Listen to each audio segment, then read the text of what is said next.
When I asked her not to travel with her male best friend, she mocked me. So I said, nothing, canceled everything, and walked away without looking back. I just updated my status to single, canceled the wedding, and told her to find a new place. Then all hell broke loose. All right, Reddit, my fiancé reconnected with her male college bestie and planned a weekend getaway with their group. When I refused, they called me insecure. So I called their bluff, went nuclear, and watched their whole group implode. Here's what went down. I am 29, male, a guy with a good career living downtown in a nice place. Been with Brooke for 4 years, living together for 2, engagement ring on her finger for 6 months. We're talking the whole package here. Brooke was one of those women who just commanded attention. PR director always had these grand ideas about media campaigns and client strategies. She'd get this fire in her eyes when she talked about work, making me genuinely care about press coverage metrics just because she was passionate about it. We had our rhythm down perfect. Sunday runs, overpriced hipster coffee, Netflix binges where she'd steal my hoodies and I'd pretend to be annoyed but secretly loved it. We'd talk until 2 a.m. about everything and nothing. 4 years of history, shared life, wedding planning starting to get serious. I thought we were bulletproof. Then March happened and everything went sideways. Every woman has that friend, the chaos agent who shows up every few years like a bad rash, stirs up, then vanishes until the next crisis needs orchestrating. For Brooke, that was Zoe freaking Morrison, college roommate, sorority sister, the wild one who always pushed boundaries. She'd been safely contained in Seattle since graduation. And honestly, I was grateful for the 3,000-mile buffer zone.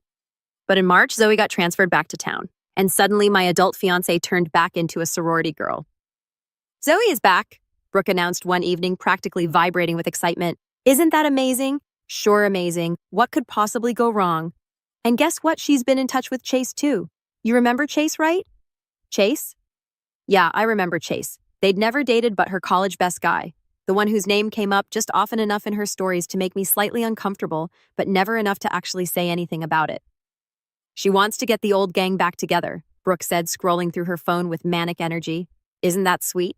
Sweet, right? Because getting the old gang back together has such a stellar track record in relationship history.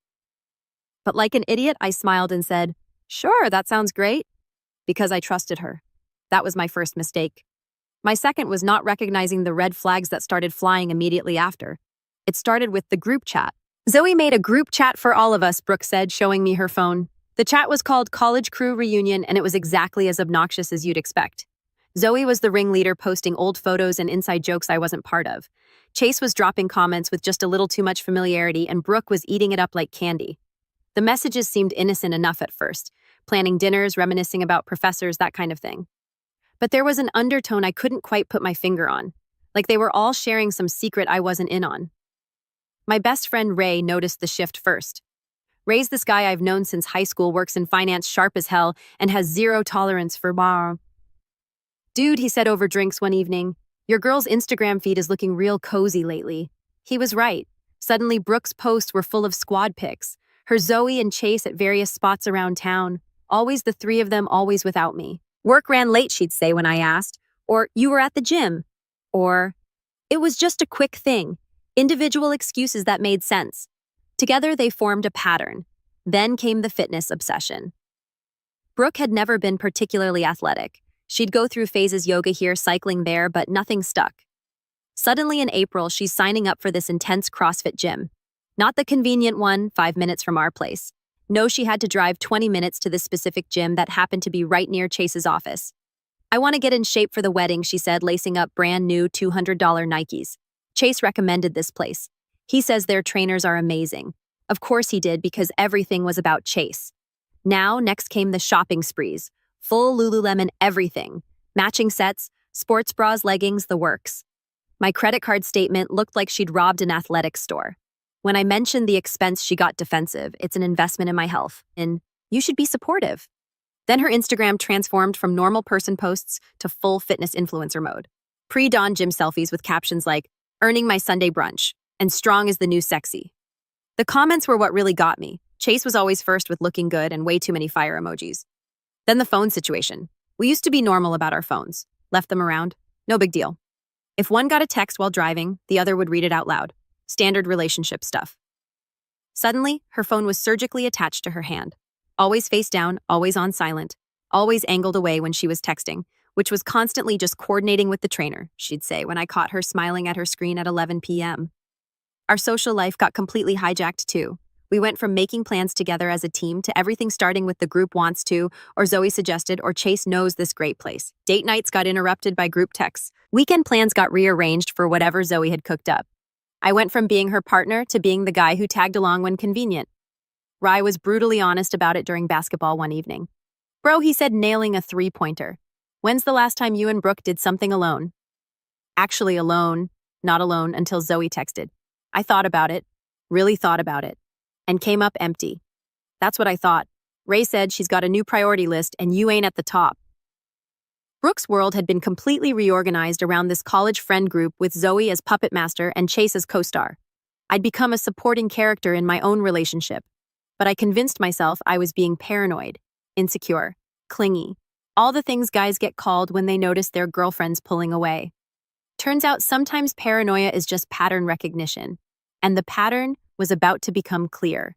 The whole thing exploded on a Thursday night in May. We were at this Italian place, our spot, where we'd had our first official date, where I'd mentally rehearsed proposing about 100 times. I was excited telling her about this project at work that could mean a big promotion, something I'd been busting my ass for months to land. She was half listening, scrolling through what I now know was the group chat, making those little huffing laughs at whatever brilliant commentary was being shared. So if this presentation goes well next week, I said, trying to get her attention, I might be looking at senior developer by end of year. Mm-hmm, she said, still typing. That's great, babe. That's when her phone buzzed with a call. Zoe's name lit up the screen and Brooke's whole face changed like she'd been waiting for this call all evening. I should take this, she said, already standing. Right. She walked outside and through the window I watched her pacing back and forth, gesturing animatedly. Whatever Zoe was telling her, it was big news. When she came back 5 minutes later, she was vibrating with excitement. Okay, so you know how Zoe has been planning something special for our reunion? I did not know that, but I nodded. Well, she just finalized everything. She booked us a weekend at this amazing resort in Napa Valley. Isn't that incredible, us, me, her, and Chase? The core three, just like old times. Just like old times. The core three. I wasn't part of this equation. And what about me, I asked. She paused like she hadn't considered this possibility. Oh, well, it's kind of a college friends thing. You know how it is with inside jokes and shared memories? You'd probably be bored, right? I'd be bored at a romantic lakeside resort with my own fiancé. When next weekend? Zoe got this incredible deal, but we have to book now or lose the spot. The same weekend we talked about maybe driving up to wine country for our own little getaway. So I said, keeping my voice level. Zoe planned a weekend trip to a romantic resort for you and Chase and somehow forgot to include your fiancé. It's not like that, Brooke said, but there was an edge creeping into her voice. Chase is like a brother to me. You know that brothers don't usually take their sisters to couples resorts in Napa Valley. Stop, it's not a couples resort, it's just a nice place. And Zoe will be there too. Zoe, who's been trying to recreate your college glory days since she moved back. That hit a nerve. What's that supposed to mean? It means I'm not comfortable with you going away for the weekend with another guy. Regardless of your history, the words hung in the air like smoke. This was it, the line in the sand, the boundary I'd been avoiding setting for months. Are you freaking serious right now? Brooke said loud enough that nearby tables started looking. You're going to be that guy, the controlling boyfriend who doesn't trust his own fiancé. Setting a boundary isn't being controlling. It's called having self-respect. It's called being insecure. She shot back. Chase is my friend. My oldest friend. If you can't handle that, maybe we have bigger problems. Her phone buzzed with a text. She glanced at it and I saw her jaw clench. What Zoe wants to know if there's going to be drama about this. She says, if you're going to make this into a big thing, maybe she should uninvite me. Perfect. So now I was the villain for not wanting my fiancé to go on a romantic weekend with another man. Tell her that my discomfort with my fiancé going to Napa with her male friend isn't drama, it's a boundary. After some frantic texting, Brooke announced that Zoe wanted to FaceTime to clear the air. Before I could object, there was Zoe on the screen, all fake smiles and condescending energy. The conversation went exactly how you'd expect. Zoe gave me the whole, Chase is like family routine, calling me insecure for having a problem with it. I tried explaining that siblings don't usually book romantic resorts together, but she just laughed it off. The whole time Brooke was nodding along like Zoe was making perfect sense instead of defending the guy she was supposed to marry. The kicker came when Zoe said Chase was super excited to catch up with Brooke, and they had so much history to talk about. Yeah, I bet they did. History to talk about, right? I paid the check and we left in silence. The whole ride home, Brooke was texting furiously, getting pep talks from Zoe about how unreasonable I was being. "So what's it going to be?" she asked as we pulled into our driveway. "Are you going to trust me, or are you going to be the jealous fiancé who ruins everything?" "I'm going to be the guy who doesn't pretend this is normal," I said. "If you want to go to Napa with Chase, go, but don't expect me to pretend it's okay." She slammed the car door hard enough to rattle the windows. That night, she slept on the couch. And the next morning, I woke up to an empty apartment and a missing suitcase. She was already gone. Her weekend bag was missing, the good luggage we'd bought for Europe last year. Her gym bag was gone too, which was weird since she never worked out on Fridays. Unless, of course, she was planning to work out with Chase at his fancy CrossFit gym near Napa Valley. I made coffee, got dressed for work, tried to focus on my big presentation. This was literally the most important day of my career so far. 6 months of research and development, a potential promotion hanging in the balance. But I kept staring at that empty space in our closet. Then my phone buzzed with an Instagram notification. There she was, sunglasses, airport coffee, that huge smile I hadn't seen directed at me in weeks. She was wearing one of those new workout sets, the expensive ones I'd been paying for. And she looked genuinely happy for the first time in months. The caption hit me in the gut. Some people call it running away. I call it running toward happiness. No apologies. Live your truth. Sometimes people show their true colors. The comments were already pouring in. Yes, queen. Live your best life. Some men just can't handle a strong woman. Toxic masculinity is so last season. And there right at the top was Zoe. So proud of you for choosing yourself. Real friends support your growth. Chase had liked the post. Of course he had. But seeing our mutual friends, people who knew both of us, cheering her on for publicly humiliating me, that's when something just snapped. All those months of making excuses for her behavior, all those times I'd convinced myself I was being paranoid when my gut was screaming warnings. I'd been in this relationship alone for months, planning our future while she was planning her fun. While I was thinking about marriage and houses and kids, she was thinking about college glory days and whatever fantasy she'd built up around Chase. I went to work on autopilot and absolutely killed my presentation. Turns out when you're running on righteous anger, you can accomplish anything. My boss pulled me aside afterward to say it was some of the best work I'd done. If he only knew I'd been mentally planning my breakup strategy during the Q&A that evening, I called Rye. "Dude," he said before I could even explain. "I saw the Instagram post. What the hell?" "Yeah, so that happened. Please tell me you're not going to just sit there and take this." "I'm not. But I'm not going to do anything stupid either." "Define stupid." "Blow up her phone, make a scene, post some passive-aggressive response?" "Okay, so what's the not stupid option?" "Wait for it." I didn't waste time thinking. I was done with analysis. First, Facebook relationship status changed from engaged to Brooke to single. Hit save. Second, called the wedding venue and canceled everything. Yes, we'd lose most of the deposits. No, I didn't give a qualm. Third, drafted the 30-day eviction notice. My lawyer had sent me a template months ago just in case. Turns out mom's paranoia was useful. Fourth, called Brooke's parents. This was the conversation I was dreading most, but it needed to happen. Her parents were old-school Catholics, the kind who still believed in commitment, respect, and keeping your word. They had been excited about the wedding, already bought their outfits, booked their flights. I explained everything. The Chase situation, the Napa trip, the public humiliation. I kept it factual, didn't trash talk. Their daughter just laid out what happened. The silence lasted about 30 seconds. "She went away with another man after you asked her not to." His voice was tight with controlled anger. "Yep. And then she mocked you publicly for having standards." "Yes, sir." Another pause. "Son, I owe you an apology. We raised her better than this. This is not the behavior of a woman ready for marriage." Her mother got on the phone after that, crying, apologizing for her daughter's behavior, asking if there was anything they could do. I told her the truth. Some things can't be fixed, only learned from. Then I turned off my phone and went for the longest run of my life. When I finally turned it back on that evening, it was like a small nuclear bomb had gone off in my notifications. 60 missed calls, 300 plus text messages, Instagram DMs, Facebook messages, even LinkedIn messages from people I barely knew. The messages from Brooke were a masterclass in emotional manipulation. "What the hell is wrong with you? Change it back right now. This isn't funny anymore. I'm in Napa. You can't do this to me here. Answer your damn phone. Everyone is asking what happened. You're embarrassing me." The best message came from Zoe. "Brooke is having a panic attack. Whatever game you're playing, it's not cute. She's supposed to be having fun and you're ruining it with your jealousy. Grow up in a panic attack at the romantic wine country resort while she was supposed to be having innocent fun with her brother-like friend Chase." I screenshot that message for posterity, then deleted the entire thread without responding. Sunday evening, while I was meal prepping and enjoying the first peaceful silence I'd had in months, my phone buzzed with an unexpected message. It was from Zara, a girl from my gym. We'd had maybe a dozen conversations over the past year.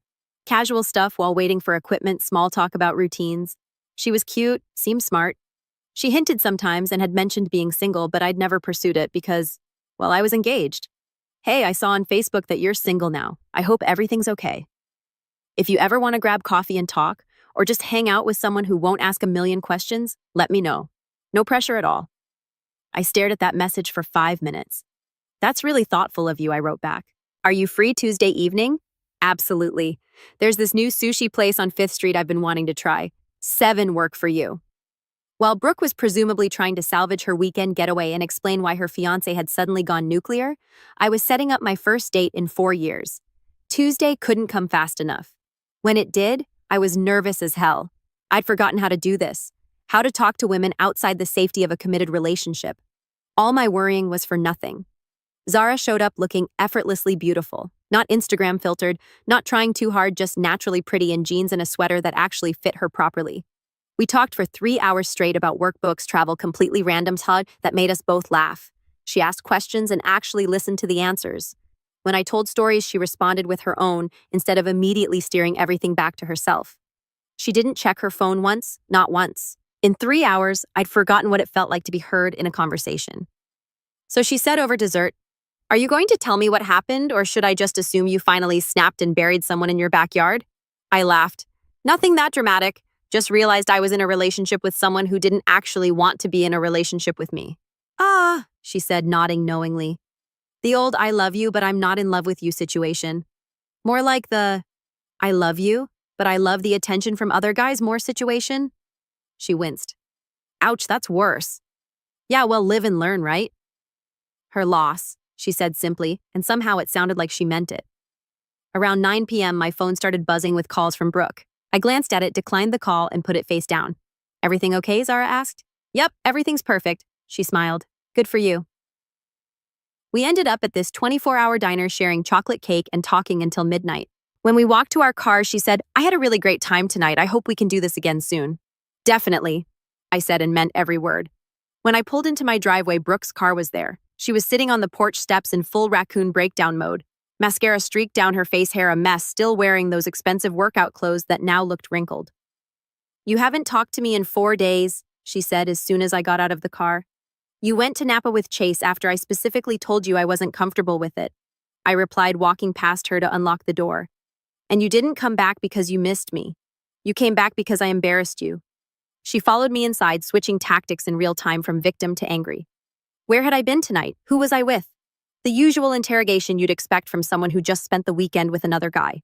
"Doesn't matter. We're not together anymore." That's when reality hit her. The whole "we live together, we have a life together" speech started, but I cut it short by pulling out the formal eviction notice. "Here you have 30 days to find a new place." What the hell, are you kidding me right now? You can't just kick me out. Then came the real bomb. I asked for the ring back. $8,000 isn't pocket change, and I wasn't about to let her keep it as a breakup trophy. She went through the whole cycle: disbelief, anger, and sobbing, finally twisted it off her finger and hurled it at my face, calling it cheap, despite 6 months of Instagram posts calling it her dream ring. That's when she completely lost it, throwing herself on the couch, sobbing like someone had died, hyperventilating between screams about how I was ruining her life. "This isn't happening," she kept repeating. "This isn't real. You can't do this to me. I can and I am." I called Rye while she was having her meltdown. "Yo brother want to crash at my place for a while?" He showed up an hour later with a duffel bag and a eating grin. "This is going to be fun," he said, taking one look at Brooke still sobbing on the couch. And it was fun. Ray had this gift for being petty in the most hilarious ways. He'd use the coffee maker at 6 a.m., grinding beans loudly. He'd watch action movies with the volume just slightly too loud. He'd cook elaborate meals that smelled amazing, then not offer her any. "Oh, sorry, Brooke," he'd say with fake concern. "I only made enough for people who actually live here." The best part was how he'd answer his phone calls in the living room, talking loudly about his dating life. "Yeah, bro, find yourself a girl who respects boundaries. These toxic chicks who play games, total waste of time. Life's too short to deal with crazy." Brooke would stomp around, slamming doors. But Rai just smiled and kept talking. The real entertainment came the next day when Zoe showed up. I was in my home office when I heard the doorbell. Rai answered it. "Oh, you must be Zoe," I heard him say in his most sarcastic voice. The puppet master herself. "Excuse me." "Nothing." Tom's in his office down the hall. Zoe strutted into my office like she owned the place. All fake confidence and attitude. "We need to talk," she announced. "No, we don't. This whole thing is ridiculous. You're being completely unreasonable." I looked up from my laptop. "I'm sorry. Who are you to have an opinion about my relationship? I'm Brooke's best friend, and what you're doing to her is cruel. What I'm doing is having self-respect. Try it sometime." She planted herself in the chair across from my desk like she was settling in for negotiations. "Look, Tom, I get that you're upset about the Napa thing, but you're overreacting. It was innocent." Sure it was. She tried to bluff for another few minutes. When she realized I wasn't going to budge, she switched tactics. "Fine, but you can't kick Brooke out. She has rights. She has 30 days. That's what the law requires. This is her home. This is my apartment that I graciously let her live in. That arrangement is ending." "You're being a vindictive." That's when Rai appeared in the doorway. "Hey, Zoe, I think it's time for you to leave. I'm not done talking." "Yes, you are." Ray stepped into the room, and even though he's not a big guy, there's something about his energy that makes people back down. "You orchestrated this whole show, got your friend to humiliate my boy publicly, and now you want to come into his house and make demands. Nah, you can't kick me out. Watch me." Rai grabbed her purse and handed it to her. "Door's that way. Use it." "Don't think it's over," she said, trying to maintain some dignity as Ray escorted her out. "Yeah, it is," I called after her. "And tell Brooke that her emotional support manipulator isn't welcome here anymore." The next morning, I woke up to my phone buzzing nonstop. Brooke had spent the night crafting her revenge narrative, posting it everywhere: Instagram, Facebook, TikTok, probably LinkedIn. The post was a masterpiece of manipulation. After 4 years together, my fiancé decided to end our relationship via Facebook status change while I was visiting friends. Then he served me with eviction papers, like I'm some random roommate instead of the woman who's been building a life with him. I guess I dodged a bullet, but it still hurts to see someone you love become someone you don't recognize. Toxic masculinity, manipulative partners. The comments were exactly what you'd expect. Her friends rallying around her, strangers offering support, my character getting assassinated by people who'd never met me. But while Brooke was busy playing victim on social media, I was documenting everything. Screenshots of her posts, copies of our conversations, photos of the apartment. My lawyer had warned me to expect retaliation. Over the next 2 weeks, Brooke launched a campaign that would make political operatives proud. She accidentally broke things. My coffee mug, a picture frame, the good blender, small stuff that could be explained as stress or clumsiness. She brought friends over at all hours, claiming she needed support during this difficult time. They'd be loud until 2 a.m., leaving messes, basically making my life miserable. But the real escalation came when she found out about Zara. I'd been seeing her regularly. Nothing serious yet, just casual dinners and coffee while I figured out my life. She was patient, understanding, and refreshingly normal after months of Brooke's emotional chaos. Somehow, Brooke found out. Thursday evening, I came home to find her sitting in the living room with a bottle and a psychotic expression. So she said without preamble, "You're already screwing someone else. I'm dating someone." "Yes, dating." She laughed, but it sounded more like a bark. How is that your business? How long have you been cheating on me?" "I haven't cheated on anyone. We broke up. I'm single. I can see whoever I want." That's when she completely lost it. She threw the glass first, missed me by inches, and shattered against the wall. Then she went for the remote control, hurling it at my head. "You freaking—" She screamed. "You planned this." "You already had her lined up," I replied, dodging a flying coaster. "I plan not to let you walk all over me anymore. She's nothing." Brooke was pacing now, looking for more ammunition. "Some gym bimbo who doesn't even know you. She knows how to respect boundaries. That puts her ahead of you." That's when Brooke grabbed the TV remote and hurled it at my 65-inch flat screen. The remote hit dead center, and the screen spider-webbed with cracks before going black. My TV, the one I'd saved up for months to buy. Something inside me snapped. "You're done."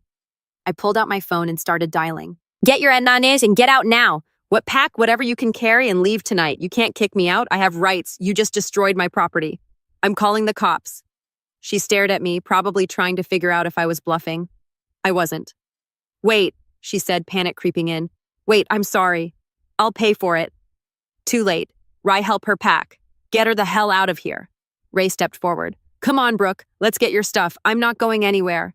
She tried to push past Ray, but he caught her wrists. Yeah, you are, Rai said firmly. The adult conversation portion of this evening is over. She struggled for a few seconds, then started crying. Genuine panic crying. Please, she sobbed. I have nowhere to go. Shut the cabin up. You destroyed my TV. Ray helped her pack 2 suitcases while she alternated between crying and threatening to call her lawyer. I documented everything with my phone. The broken TV, her threats, her refusal to leave voluntarily. You're making a mistake, she said as Ray escorted her out with her bags. You'll regret this. The will never be better than me. None will love you like I did. Sure thing. I slept peacefully that night.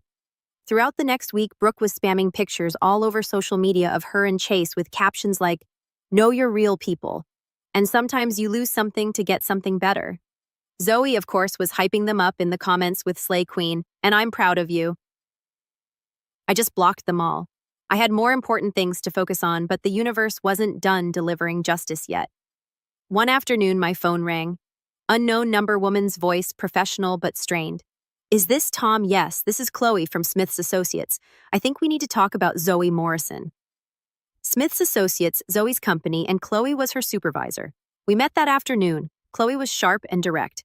I'll cut to the chase, she said. Zoe has been using company resources for personal trips, booking hotels on the corporate account, using her company credit card for personal expenses, the Napa trip among others. Yes, she claimed they were business retreats, team-building exercises. But when we looked into it, Chloe slid a folder across the table. The only employees attending these business retreats were her and 2 external friends. The folder contained receipts, email chains, screenshots of the group chat where Zoe was coordinating everything. It was all there. The lies about business purposes, the personal use of company funds, the complete disregard for policy. How did you find out? Chloe smiled grimly. Anonymous tip. Someone sent us detailed information about her activities, including dates, expenses, and evidence these weren't business-related. They also told us you might have some information to give us. I had a pretty good idea who might have sent that tip. Ray worked in finance and had connections everywhere. He'd been suspiciously smug lately when I mentioned Zoe. What happens now, Zoe is being terminated for fraud and misuse of company resources. We're also pursuing legal action to recover the misappropriated funds. But wait, the karma was just getting started. The next piece of cosmic justice came from an unexpected source, Chase himself. According to mutual friends who were suddenly very willing to share gossip, whatever had happened in Napa hadn't gone according to Brooke's plan. Chase had brought a surprise guest to the resort, his girlfriend Christina, who he'd been dating for 3 months. The romantic reunion Zoe had orchestrated turned into an awkward weekend where Brooke played third wheel while Chase focused on his actual girlfriend. The college fantasy she'd built up crashed into reality, and reality won decisively. But the best part was yet to come. Remember that group chat where they had been planning behind my back and making jokes about my reaction? Christina had been added to it too. And Christina, being a normal human with functional boundaries, screenshot everything and sent it to Chase's ex-girlfriend Kate, who'd been wondering why Chase had suddenly become distant. Kate worked at the same PR firm as Brooke. She had opinions about women who interfered in other people's relationships. Monday morning, Brooke walked into her office to find HR waiting. Someone had sent them evidence that she'd been having inappropriate communications with clients' business partners. Chase worked for one of their client companies and using company time to coordinate personal affairs. The company took a dim view of employees whose personal drama interfered with client relationships. Ray filled me in on the details over drinks that Friday. So let me get this straight, I said. Zoe got fired for fraud. Chase got dumped by his girlfriend. And Brooke got suspended from work. Brooke didn't just get suspended, Ray said with a satisfied grin. She got fired. Her supervisor had been looking for a reason anyway. Attitude problems, missed deadlines. The relationship drama was just the excuse they needed. How do you know all this? My buddy works in their HR department. The whole thing was a waso show. Brooke tried to claim discrimination, but when they showed her the screenshots of her own messages, Rai shook his head. She walked out crying. Meanwhile, my life was going better than it had in years. The promotion came through with a significant raise. Zara and I were taking things slow but steady. She was everything Brooke wasn't. Honest, supportive, respectful of boundaries, genuinely interested in building something real instead of chasing drama for entertainment. The apartment was peaceful again. I'd repaired the damage, upgraded security, created a space that actually felt like home instead of a war zone. Then the universe had one final act of poetic justice in store. Exactly 3 months after the Facebook status change that started everything, I got a text from Brooke. Can we please talk? I know I messed up. I miss you. I miss us. I showed Rye the message. You going to respond? Yeah, but not how she's expecting. What's the plan? I grinned. Let me tell you. I texted Brooke back. Mel's Diner on 5th Street. Tomorrow at 7 p.m. You get 30 minutes. The next evening, I showed up 15 minutes early and grabbed a booth in the back. Ray arrived 10 minutes later, sat across the room with his phone ready to document everything. Brooke walked in at exactly 7 p.m., looking like she'd spent hours preparing. Hair done, makeup perfect, wearing that dress I used to love. She was pulling out all the stops for one last manipulation attempt. She slid into the booth across from me, hands shaking slightly, looking like she'd spent hours preparing for this moment. Thank you for agreeing to meet me, she said in that small, vulnerable voice I used to fall for. For 20 minutes, she delivered the full manipulation playbook. Sorry, therapy. Personal growth. How Chase was just a scared attempt to avoid commitment. The works. She even grabbed my hand while explaining how she'd learned and grown and knew I was what she really wanted. The Chase thing had been a disaster. Apparently, his actual girlfriend found out and realized he'd been lying to both of them. Sound familiar? Karma's a beautiful thing. I know I don't deserve another chance, she said, tears flowing on cue, but what we had was real. You're right, I said quietly. Her whole face lit up with hope. Really? I stood up, pulled out my wallet, placed a 10 on the table. Thanks for the show, I said. But the answer is no. I'm not taking you back. Not now, not ever. Not if you were the last woman on Earth. That's when she completely snapped. Screw you! She screamed, standing so fast she knocked over her water. You think you're so perfect, you're nothing. You're boring and safe, and you'll never find anyone better than me. The entire diner went silent. Everyone was staring. I gave you the best years of my life, she continued, voice cracking. And you threw it away over one mistake one weekend, ma'am, said the manager, appearing at our table. I need you to lower your voice or leave. This is between me and him. Not anymore. You're disturbing other customers. Time to go. You can't kick me out. Security, the manager called. 2 guys built like linebackers started moving toward our table. Fine, fine. Brooke grabbed her purse and stormed toward the exit, but turned back one last time. You'll regret this. When you're old and alone, you'll remember what you gave up. All right, Pocahontas. She flipped me off and stormed out with half the diner watching in shock. I sat back down, calmly finished my coffee, left a nice tip for the waitress who'd witnessed that spectacle. Ray came over grinning like the Cheshire Cat. Dude, he said, holding up his phone. I got the whole thing. They boys are going to love this.